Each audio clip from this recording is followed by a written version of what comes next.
Sejam bem-vindos a essa videoaula da disciplina de Eletrotécnica do Coutec UFMG. Nessa aula, nós vamos introduzir o conceito de fasor, que é um conceito importantíssimo no estudo dos circuitos elétricos em corrente alternada.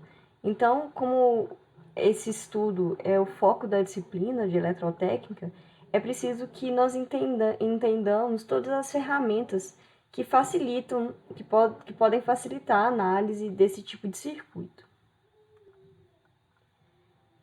Então, nossas análises a partir de agora, elas vão estar relacionadas a circuitos com esse perfil.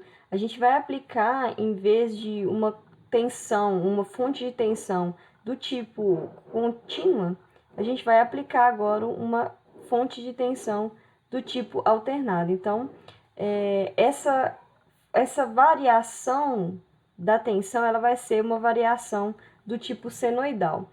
E por isso a gente vai precisar trabalhar com sinais senoidais. Então, se a gente aplica um sinal senoidal de tensão num circuito elétrico, aqui a gente tem um circuito com dois componentes, um resistor e um indutor, a gente vai estudar esses dois componentes e também vamos estudar os componentes capacitivos. Então, se a gente aplica uma fonte de tensão do tipo senoidal em um circuito com componentes resistivos, indutivos e capacitivos, nós vamos ter como efeito o surgimento de uma corrente elétrica também com variação senoidal. Então, as nossas análises frequentemente vão se resumir a isso: encontrar uma corrente a partir de um circuito onde foi dado uma tensão, né, a variável tensão, e foram dados aqui os valores dos elementos, e aí a gente vai aprender como são essas relações entre tensão e corrente para os diversos elementos, né, e para os circuitos mistos com RLC. Portanto, a gente precisa representar essas variáveis do tipo senoidal na hora de fazer os nossos cálculos de corrente, cálculos de potência, etc. Análise de circuitos. Então, aqui eu coloquei um gráfico que mostra o que nós temos interesse em avaliar. Aqui mostra a forma de onda da tensão que foi aplicada no circuito, que é SV de T, em azul, e a forma de onda da corrente que vai aparecer no circuito, que é o I de T, em corrente total aqui.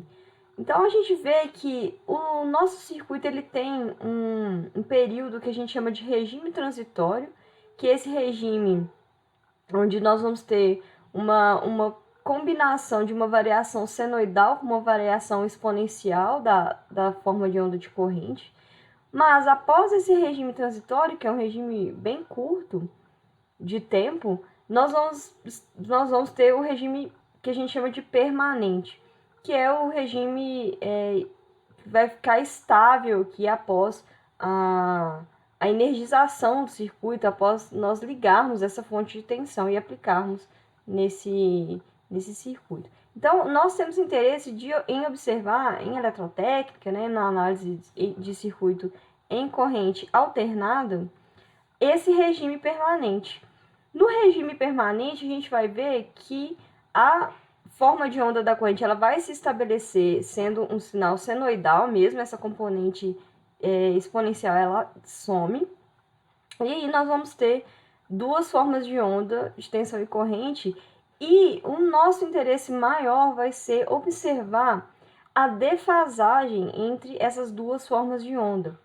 Essa defasagem, essa diferença, né, de posição angular que nós já estudamos e que vai ocorrer, o circuito ele vai produzir essa defasagem no caso onde, sempre nos casos onde nós tivermos o componente L ou o componente C ou ambos.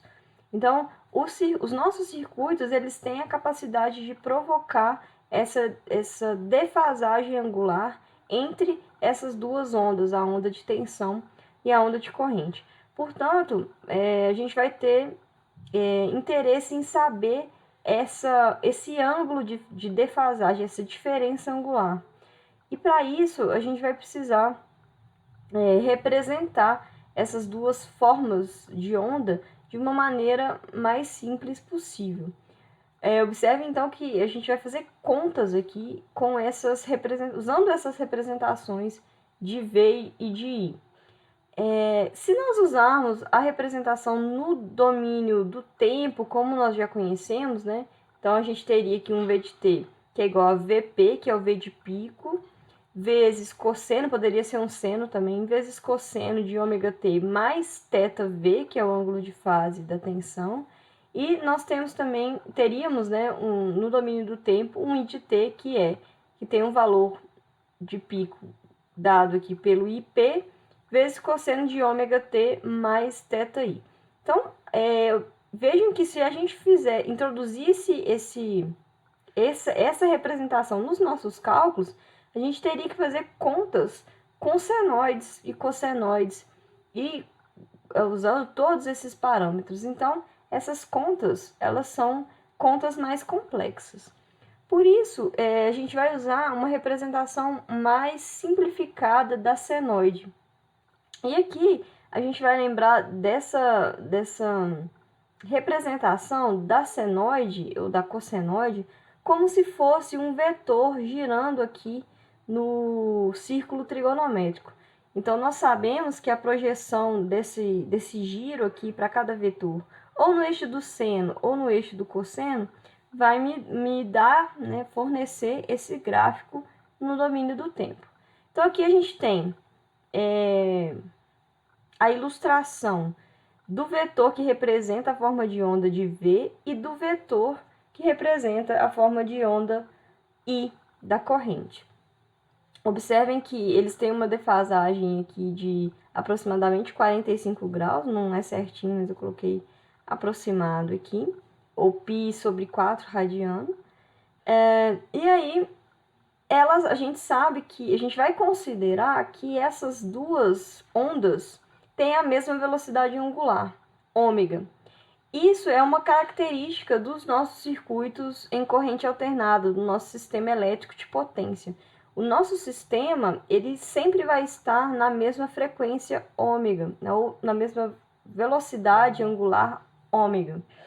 Portanto, todos os nossos sinais, seja de corrente, seja de tensão, eles vão ter o mesmo ômega e, consequentemente, a gente sabe, né, que se eles têm o mesmo ômega, eles vão ter também a mesma frequência. Então, se a gente tem uma frequência que nós conhecemos que é 60 Hz para o sistema elétrico, quanto que vai ser o ômega? A gente vai calcular esse ômega, né? Se nós calcularmos, a gente vai lembrar que o ômega ele pode ser escrito em termos de 2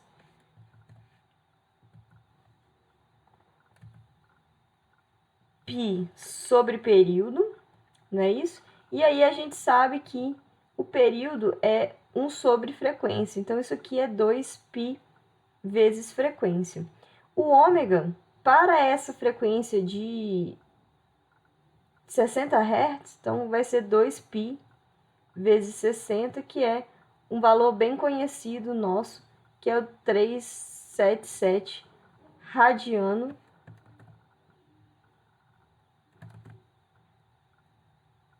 por segundo. Então, essa frequência é a frequência do nosso sistema elétrico de potência. Então, isso aqui vai ser recorrente, vai aparecer frequentemente nas nossas análises de circuito. Então, só para deixar claro, todos os nossos sistemas, eles vão ter sinais sempre girando aqui, né? Se a gente for considerar essa representação, com a mesma velocidade angular ômega. E aí, como que a gente vai simplificar essa representação? Então, isso aqui vai estar girando, né, projetando essas ondas, mas a gente vai representar essa onda como se a gente tivesse, essas duas ondas, né, como se a gente estivesse tirando uma foto desse instante de tempo zero, dessa posição dos vetores quando eles estão iniciando o seu giro aqui nesse círculo. Então, o que vai interessar para a gente aqui é identificar o módulo dos vetores que vai corresponder a esse tamanho aqui da reta que liga o ponto, né? O tamanho do vetor, né? Se a gente considerar pontos girando aqui também, é essa reta, né, que liga a origem ao ponto, então formando esse vetor. Então a gente vai considerar o módulo do vetor, que é o próprio tamanho dele aqui, e vamos considerar também a posição angular inicial. Então se a gente escrever isso, né, vai corresponder ao ângulo de fase da onda. Então o que nós vamos extrair de informação vai ser somente o valor de pico das ondas e o ângulo de fase dessas ondas. E aí a gente vai usar uma representação que a gente chama de representação fasorial. Então, eu vou colocar aqui que essa representação que nós já conhecemos é uma representação no domínio do tempo. Então, na nossa representação simplificada, a gente vai já usar, então, o conceito de fasor. O fasor é uma representação da senoide que informa somente, então, o valor de pico e o ângulo de fase dessa senoide. E aí a gente vai converter aqui a informação que estava no domínio do tempo para o domínio que nós vamos chamar domínio fasorial. Então, a gente vai representar essas senoides através do seu fasor correspondente. Então, aqui vai ser domínio fasorial. Então, o que é o fasor?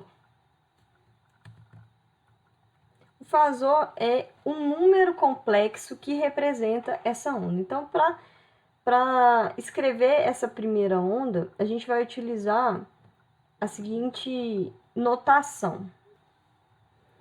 Então, o nosso V, que é um V de T, né, ele está no domínio do tempo, ele vai ser o fasor V. O fasor V, ele vai ser representado ou com um V maiúsculo em negrito, ou com um V com uma pequena barra em cima, ok? Essas duas notações podem aparecer para representar os fasores. E aí eu vou ter o V maiúsculo, né? O V fasor, ele vai ser um número complexo que vai ter o módulo igual ao valor de pico da onda da senoide ou da cossenoide e vai ter um ângulo igual ao ângulo de fase dessa senoide ou dessa cossenoide. Então, esse número... Então, aqui a gente pode imaginar, né, como se esses vetores estivessem também associados a números complexos no plano de Argand-Gauss. Se nós imaginarmos esse plano como plano complexo de Argand-Gauss, a gente pode fazer essa associação. Isso é uma associação intuitiva, né? Mas a gente pode encontrar a relação matemática entre senoides e números complexos através da identidade de Euler. Então, a identidade de Euler, ela vai relacionar um número complexo com uma senoide. Eu vou deixar aqui o link para se vocês quiserem aprofundar um pouco mais na demonstração matemática dessa relação. Aqui eu só vou colocar uma maneira intuitiva de enxergar essa relação. Então, aqui a gente é como se a gente tivesse esse vetor que representa a onda, é como se ele tivesse no plano também, né? Se a gente pensar assim, no plano complexo, que é o plano de Argand-Gauss. E aí, a gente pode ver esse vetor, esse pontinho que está girando aqui, que tem um módulo e tem um ângulo, que é o próprio ângulo de fase, né? Então, aqui a gente teria um ângulo de fase igual a o θv, que seria 45 graus, por exemplo, e aqui o nosso θi seria 0 graus, né? Porque ele está na referência aqui de 0 graus. Então, esse número aqui, ele é um número que é representado por um módulo. Então, o módulo dele é justamente esse tamanho, Vp, e o ângulo, que é o ângulo de fase da onda. A mesma coisa para o I. A gente vai ter um módulo aqui, que é o tamanho desse vetor, a gente pode colocar aqui, que é um IP. E esse ângulo de fase aqui, o θi, vou pôr aqui, mas a gente já sabe que o θi, nesse caso, é 0 graus, ou 0 radiano. Então, a gente teria também a representação do I fasor, usando ou a notação em negrito ou a notação com barra. Então, I barra. Isso aqui vai ser um número que tem um módulo e um ângulo de fase, igual a θi. Observem, então, que quando a gente passa do domínio do tempo para o domínio fasorial, a gente não está representando a variável tempo. Isso porque a gente não tem interesse em observar a variação no tempo. A gente já sabe que essas duas ondas, elas têm a mesma velocidade angular ômega, e o que a gente vai fazer é realizar as contas, né, as operações aqui dentro da nossa análise de circuito, usando a representação fasorial. Sempre que a gente for dividir, multiplicar, a gente vai fazer operações entre módulos e ângulos de fase, e depois a gente vai ter, né, um resultado que a gente já sabe que vai ser uma onda, né? Por exemplo, se a gente estiver achando a corrente aqui, a gente vai fazer corrente, usando a lei de Ohm mesmo. Se a gente tivesse, vamos colocar aqui, somente um resistor, a gente faria o seguinte cálculo: I fasor é V fasor sobre R. Então, nessa conta, a gente dividiria um número complexo por uma constante para achar um outro número complexo. E aí, se a gente quisesse converter essa informação, eu achei aqui um número complexo para representar a minha corrente. Mas qual que é a forma de onda da corrente? Eu já sei que é uma onda que vai ter um valor de pico tal, um θ tal, dado pelo número complexo, que é o fasor, mas já está embutido aqui, já está pré-determinado, já está subentendido que os dois fasores, eles representam ondas que têm o mesmo ômega. Então, se a gente quiser converter uma informação do domínio fasorial para o domínio do tempo, a gente precisa saber o ômega. Então, o nosso sistema ele tem que ter o mesmo ômega, né? A gente não pode ter circuitos aqui que modifiquem o ômega ou a frequência do circuito. Então, a gente pode tranquilamente transitar de uma representação para outra. Mas por que usar essa representação? Porque fazer contas com número complexo é muito mais fácil do que fazer contas com a forma de onda aqui, com a representação no domínio do tempo dessa forma de onda. Então, imagine a gente ter que fazer aqui, né? A gente tem uma divisão por constante, então é tranquilo. Mas vamos né, pegar, por exemplo, uma derivada, uma integral. Essa derivada integral aqui no domínio do tempo, ela simplesmente vira no domínio dos fasores, ela vira uma multiplicação ou uma divisão entre números complexos.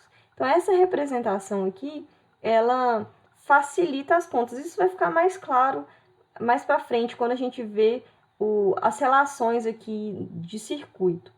Mas já vamos deixar, né, marcado essa importância do conceito de fasor. Então, nós não vamos utilizar essa representação na nossa análise de circuitos. A gente sempre se vier, né, se for dado no problema a forma de onda no domínio do tempo, a gente vai converter essa representação para a representação no domínio fasorial.